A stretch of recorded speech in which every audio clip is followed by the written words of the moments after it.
Welcome everyone. Thank you, Rabbi Mizrahi, for your beautiful words of inspiration. Friends, all of you who are here tonight and watching online, Kol HaKavod, you're here to prepare yourselves for Pesach. You're not just turning up on the day itself. You realize that in order to get the most out of any area of Judaism, Torah, mitzvah, and life is hachana, preparation. Just turning up without even hearing a word. Dayenu. So Kol HaKavod to you. And if you're going to hear some words, let it be my jokes. Friends, we are in the month of Nisan.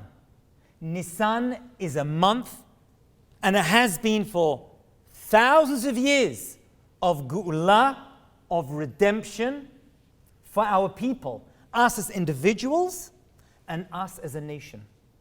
And when I talk about redemption, Geula, that is very, very different to what we spoke about a month ago, Erev Purim. Because Purim is not a story of redemption, of Geula, it's a story of survival. Because after the story ended and the Megillah was closed, Achashverosh was still in charge. And so the Jewish people were not fully redeemed. And there were many, many Jews. The majority of the Jewish people remained in Paras, in Persia, in the capital of Persia, which we know is Great Neck. However, when it comes to Pesach, it's a whole different story. Because Pesach and the month of Nisan represent real Geula redemption. And so Purim ends, the month of Adar ends the year, but Nisan begins a brand new year. And it must appear at this time of year, in the spring season, Chodesh Aviv, just as the flowers and the fruits go free, so too we have the potential to go free as well. That's why Pesach must appear in the spring season. And we push the months forward with an extra Adar in order to make sure that happens. And the kind of redemption, let me be very clear with you, my dear friends. The type of redemption we want is redemption of Nisim, miracles. That's what we want. Purim, Nes Nistar, hidden miracles. You don't see it. You got to dig deep, and that's good. But there's something much better.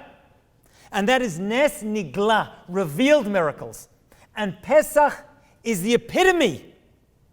And Nisan, the month itself, has within it the epitome of the potential for revealed miracles. Like the upturning of everything you've ever known. It can happen in this month. This is the power that God laid. It's part of the fabric of time. There are some people who literally don't talk anything extra during this month. I'm not one of them.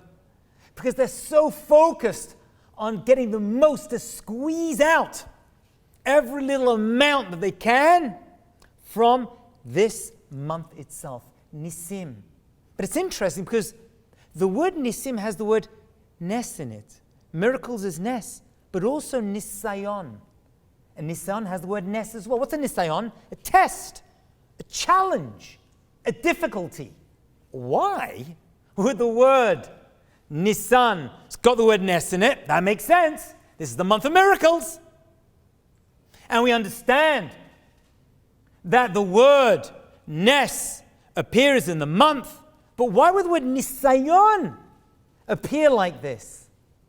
And the answer, my dear friends, is so important. It's going to be our focus for the few minutes we're together, my friends. Because we can experience miracles, hidden miracles, and revealed miracles. But the challenge, the test is, what are you going to do about it? When that unbelievable event happens, is it going to change you? Or will you just carry on the same as you were before? Which happens to all of us, unfortunately. But not this month. This month is different. You know, we're going to celebrate B'ezrat Hashem in a week, the Pesach Seder. Seder means order. The word Sidur is the order of prayers. We're going to do the Seder. If you read your Haggadah, there is no order in there. Okay, there's a 15-step program. We're all going to go through Kadesh, Rechatz, Kabbalah. That we know. But it's all about miracles. It's all about the upturning of nature. Why would the rabbis choose the word Seder, the Pesach Seder, to describe the most miraculous events in Jewish, if not world history? The answer is because for us, the natural Seder of events is miracles. That is what it is. That is who we are. We are the miraculous nation. Don't be shy about it. Shout it out. It creates a tremendous Kiddush Hashem. You know, when Mashiach comes, you have two versions in the prophets about the arrival of Mashiach. One of them we've all heard about. Mashiach's going to arrive like a poor person, like an ani, rochev al chamor, on a donkey. But my friends, I think I mentioned this Erev Purim as well. There's another version, like a kochav, like a star. And there'll be new stars that appear to us right before Mashiach comes. We've been seeing a bunch of new stars recently, actually. Not a coincidence, I don't believe. Which one do you prefer? Do you want Mashiach to come mundane, like a poor person riding a donkey? No! I want him driving a good car. A BMW, a Mercedes, a Tesla, something good, maybe a Lambo, who knows? You want it to be a Kiddush Hashem. We want Nisim Niglaim, we want revealed miracles, because that is our Seder. The Seder, the order of the Jewish people, is revealed miracles. I must tell you an unbelievable story that I just heard. I'm going to tell you who told it to me, and I got permission from this lady to tell it, and she had to go to her father to get permission from her father as well. For those of you who are not here at Erev Purim, where were you? Okay, I'm over it. I told a story about my sister. I'll just quickly recap it, because this story went viral, especially among Lubavitch Hasidim. I got calls, I'm not kidding you, and emails from Hasidim, Lubavitchers all over the world, even Australia. You know, when it came up, Australia, on my phone, I was like, that's got to be a spam. All right, come on. It can't be real. And it was. It was a rabbi over there who was involved in this story. My sister was booked on a flight, December 21st, 1988. In the original version, I said 1998. Oof, a bunch of fetching I got from that. Happened December 21st, 1988. And my sister was booked on a flight through a series of unbelievable events. She changed her ticket, lost the money for it. Ended up being that flight that took off from Frankfurt, then it went to London, on its way to New York, ended up exploding because of a terrorist attack over a small Scottish town called Lockerbie. All 273 people on board died, including one person that we know, a boy called Mark Targer. Alav Shalom. I think I met him once, but I was very, very young. I don't recall him. He was young. He was 22 years old. And I told this story about how she changed it, and the Lubavitch Rebbe was involved in it, and her mezuzot. Okay, you can watch the video another time. I was in a supermarket. Things happen to me in supermarkets, by the way. Just when I'm getting the shopping in a big rush, you know. I get a phone call, and it said Israel. Okay? I answer the phone call. She says, Rabbi Hajioff, I don't know if you remember me. My name was Bettina Targa, now Bettina Solomon. I live in Israel. I'm like, yeah, I do remember you. I mean, I haven't seen her in 35 years, but I remember she was friends with my older brother and my older sister. Why does she call me? She goes, it just reached us in Israel, your video, and I want to tell you something unbelievable. My brother was on that flight, and he died. It was extremely difficult for my family. I can't even begin to describe to you what it was like, but I must tell you something unbelievable, and I have first-hand information, she said, that I must share with you. You know, Erev Purim was Nes Nistar. This, what I'm about to tell you, I've never told before publicly on camera, is Nes Nigla. She said this plane took off. My brother's on the phone with my father beforehand, and he said, there's a girl here, I think she's Jewish. I'm going to change seats to sit next to her. She's an American girl. Her name was Pam. The average age on this flight, by the way, was 26 years old. There was some exchange program with Syracuse University. there are a lot of people who are in their 20s on this particular flight. Rahman al-Islam. Happens to be, they found out much later that Mark actually was sitting next to this girl, Pam. The plane takes off. It gets blown up by terrorists, Yimach Shemam, and it smashes into this small town. Small, tiny town that no one ever heard of. Now the name itself, this Pan Am flight, locked into Lockerbie. And in those days, there's no internet. And there were fires. About 12 to 15 people watching television died who were on the ground. They were home watching television, doing what they were doing. The plane parts went in and smashed homes apart. There was a Chabad Shaliach in Glasgow, about an hour away, she said. And he realized there were Jews on board because people had contacted him. And he wanted to go and retrieve the parts of these Jews to make sure they had a proper burial. They'd be collect tremendous mitzvah. And he drove. And he told Bettina, and she told me this, that when he turned up in Lockerbie, it was like a horror movie. There were fires everywhere. It's a small town. There were hardly any police. There were, excuse me for saying it, you can imagine, bodies falling from 31,000 feet. They actually didn't find 12 bodies. They just evaporated, disintegrated. There were body parts everywhere. I'm sorry to share this with you, but you've got to know what happened. And he wanted to retrieve at least parts of the bodies. There were 27 bodies on this flight that were retrieved whole and shalem. They were the only 27 Jews on the flight. Every Jew was found shalem, complete. You can't make it up. It's unbelievable. And this boy Mark and the girl sitting next to him, this Pam, they were found 1 mile apart. Imagine a piece of meat falling 31,000 feet. What kind of mess is it going to make on the floor? It took 3 days to find Mark, our brother. They found him in a field under a tree, like he just fought, not a scratch on his body. His shirt and tzitzit were blown away. His jeans were intact. And he was holding his kippah. They found all his stuff, all intact. They found his tefillin. And Bettina told me that her father wears his son's tefillin every single day. Nes nigla. This is what we're dealing with. This is the order. This is what the Seder is all about. We're meant to sit at a Pesach Seder and discuss these kind of stories of Nisim Niglaim, of great miracles that have happened to our people. What started on Pesach didn't end on Pesach, my friends. It was just the beginning.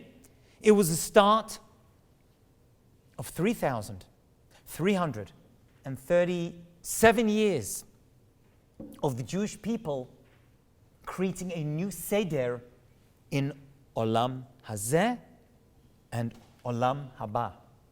That, my friends, is what we're all about.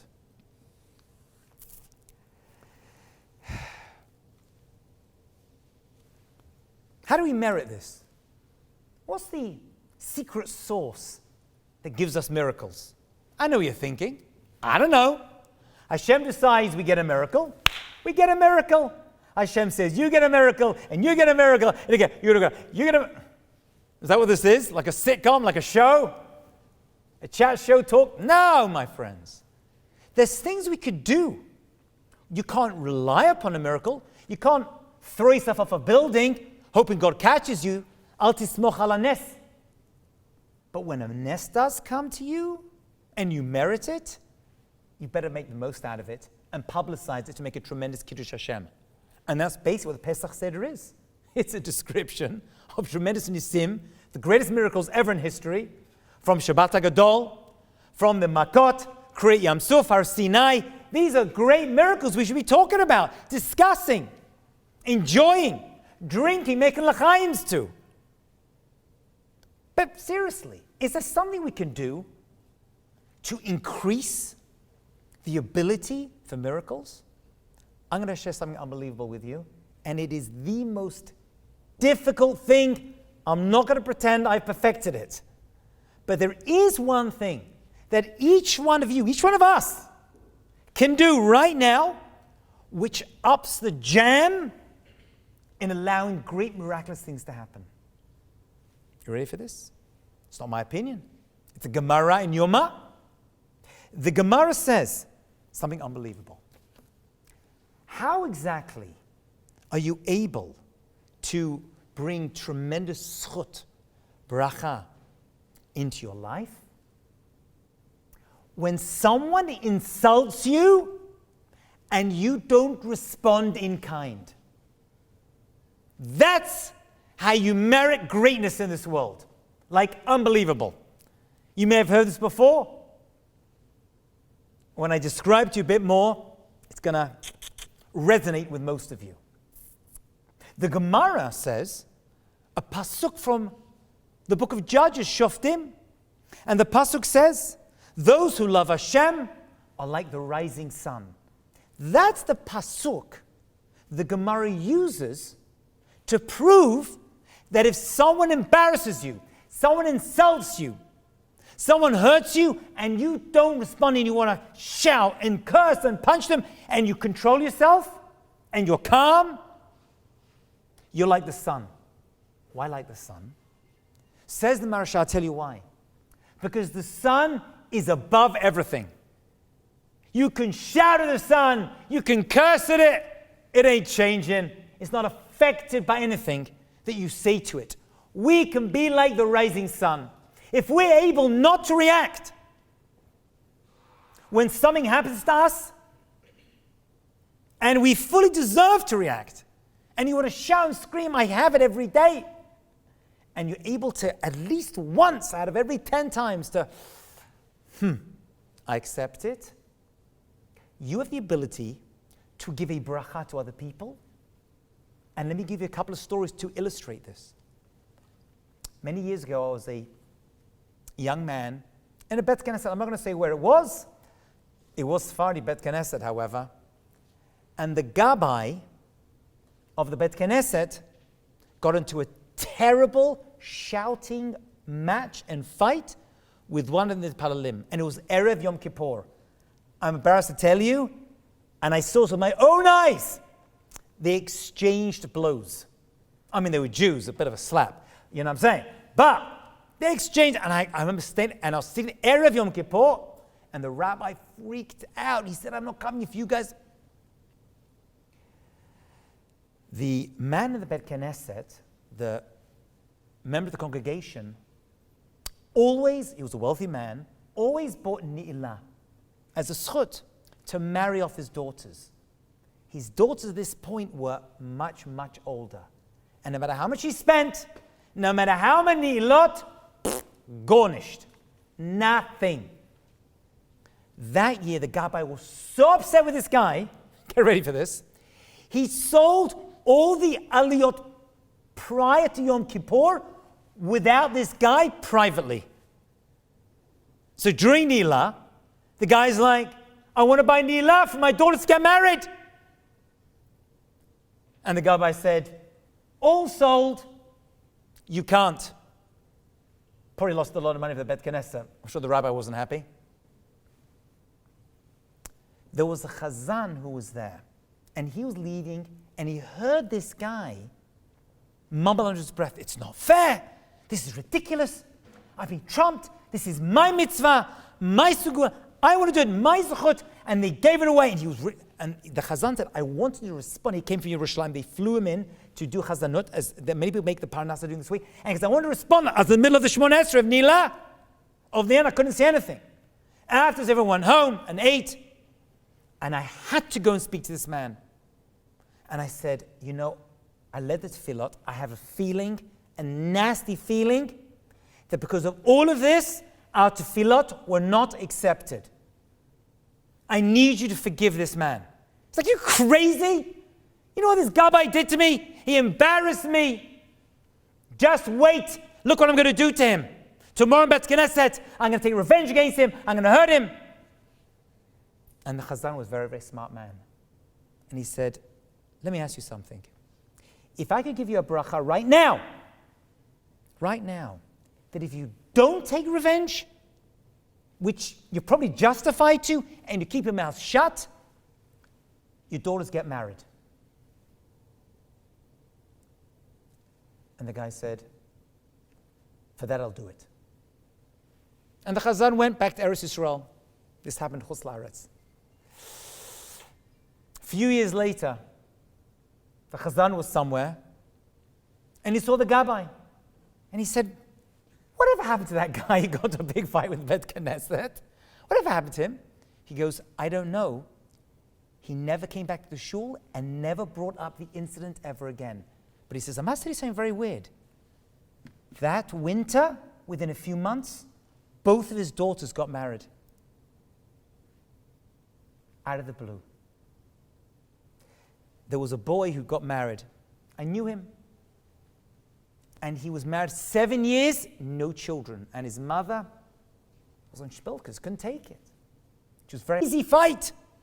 And she was, terrible, saying terrible things, shouting and cursing. And the other woman was, kept her mouth shut. And this woman could not believe this woman was taking the insult and not responding. She went up to afterwards and said, I must ask you for a bracha. Because you're like the rising sun. You can bring tremendous benefit to the world like the sun can. Give me a bracha for my son to have a child. 7 years, nothing. I'll give you a bracha. Kachava. Within 9 months, you had a baby boy. I can tell you story, my friends, after story after story. This is what we're dealing with. If we are able to control our emotions now, where do we see this in the Pesach story?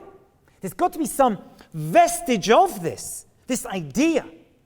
Actually, the entire Pesach Seder, actually all of Pesach, is only here because of one person not taking revenge against his own family when rightly he could have and possibly should have, and that's Yosef. Remember, Yosef was the first one into Mitzrayim. We start the Pesach Seder discussing Avraham, Isaac, Yaakov, and Yosef. The Karpas is Ketonot Pasim. And so we know that he's a major part of the story. He lay the scene ready when the 70 souls came down to join him in Mitzrayim. He was there. He was waiting. He set things up. In what merit did he have this? How did Joseph do this? He did a number of things, but you know what he really did? Nothing about his brothers. And his brothers were expecting it, the Shvatim, because they're the ones who sold him slavery in the first place. And can you imagine his life? Just think for one moment. You're Yosef. You've been sold by your own flesh and blood. You spend years in prison. You managed to get out, interpret a few dreams. You woke up. You worked so hard to make this country successful. And the brothers turn up. What's the first thing you want to do? Look what you did to me. I was in prison because of you. The first thing he said was, don't worry, guys. Don't be scared. They backed off. They were scared he was going to take revenge. Nothing. He controlled himself. He knew it was Min Hashemayim, like the rising sun. There is no Pesach without Yosef. And there is no Yosef without this one person at that one time, thousands of years ago, being able to say, I'm going to control myself. I'm not going to act out my revenge. I want to. And I should. But I'm going to control it. And because of that, we were able to remain in Mitzrayim and then get out, go through the Yam Suf, get the Torah, and end up in Eretz Yisrael 40 years later. Because one person didn't take revenge against his brothers who sold him as an Eved. Imagine you go to a party. And this is the example of the Chofetz Chaim. Imagine you go to a party and someone comes up to you out of the blue and smacks you in the face. In front of all the people. Well, this happens right now. Don't do it, please. And they smack you again. And they smack you a third time. For no reason. Wouldn't you want to how dare you? What are you doing? Imagine right away they say, you know what? I'm so sorry I did that. I'd like to give you $10 for each slap. What would you say? You're crazy. $10? They're like, I hear. Okay, fine. Let's make it $1,000 each slap. We're moving in the right direction. We can do better. $100,000 each slap. $1 million each slap. What would you say? Slap me again. That, says the Chafetz Chaim, is how we're meant to see someone who embarrasses us and degrades us and insults us in public. Do it again. I now have the ability to give bracha, to bring bracha to myself, because I'm not going to respond to this. Not now. Not here. Not in the way I want to right now. Maybe in the future I'm going to have to deal with this relationship. You probably should. But right now, I'm going to control myself. Says the Chafetz Chaim, you're receiving way more than $1 million for each slap. It's infinite the amount of reward you are receiving for those moments of pain. And they are painful. Let's not pretend that they're not. There's a midrash that tells us about a woman who I'd never heard of before, called Miriam bat Beisis. And she was extremely poor. Her parents had died. I think she was an orphan. And the rabbis got together and bought her a nice dress. And she went to clean it in the river, and it floated away, and she couldn't get it back. So they bought her another one. And she went to the river, and it floated away. So they bought her another one.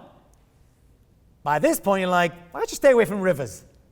But she went to the river, and it floated away. And the Midrash says they're going to buy it. And she says, no, don't buy me anything else. Hashem wants it to be so. Let it be that way. Immediately, as soon as she says those words, says the Midrash, immediately the 3 dresses that were bought for her floated right up to her and landed on the shore right next to her. And the rabbis say something unbelievable. They say that once you accept the hardship, once you accept the pain, and you really own it, it's not needed anymore, and you get whatever you want. That's the way Hashem runs this world. There's a Gemara in the Yerushalmi about Yesi ben Samu in a place called Shichin. I don't know, I haven't studied the Jerusalem Talmud yet, but this is the Gemara, that his house was on fire. And there were Goyim in Tzipori who wanted to go and extinguish the fire. And he said, no, if this is what Hashem wants, let it burn. Immediately the heavens opened up, rain came down, says the Gemara, and extinguished the fire. Once you accept it, it gets taken away. But remember that a nes is a nisayon. Because you can experience it, and you can relate to it, but does it change you? And some people have the ability to be changed by miracles, and some people don't. Let's just recap a few key points, and we'll finish off. We said that this is the month of Geula. Unlike Adar and Purim, which is survival, this is redemption. You can redeem yourself. And Hashem opens up the ability during this month especially, the first month of the Jewish year, Nisan, Iyar, Sivan, Tammuz, because the Jewish people have that. This is our Seder. The Seder of the Jewish people is miracles. And this is the month for it, as we know from history. And that is our natural order. Our natural business is the people of the Nes. The challenge is, how do you change from it? And there are people who see amazing things and it doesn't turn them at all. And there's people who see amazing things and it changes them completely. How do we instigate that change? How do we merit such amazingness in our lives? Don't respond to insults. I have a student, she called me up, WhatsApped me actually, 2 days ago. She's an Israeli girl. She's in my class. She's like, I'm going home. Already, my parents are angry with me. She comes from a secular Jewish family in Eretz Yisrael. And she came here to America. A lot of Israelis have to come here in order to find their Torah and their Judaism and their mitzvot.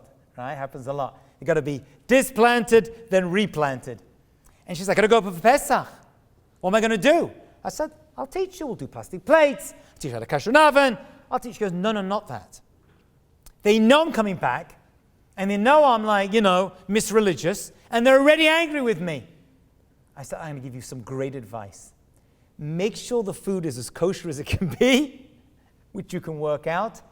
Don't respond. You don't do surgery on your own family.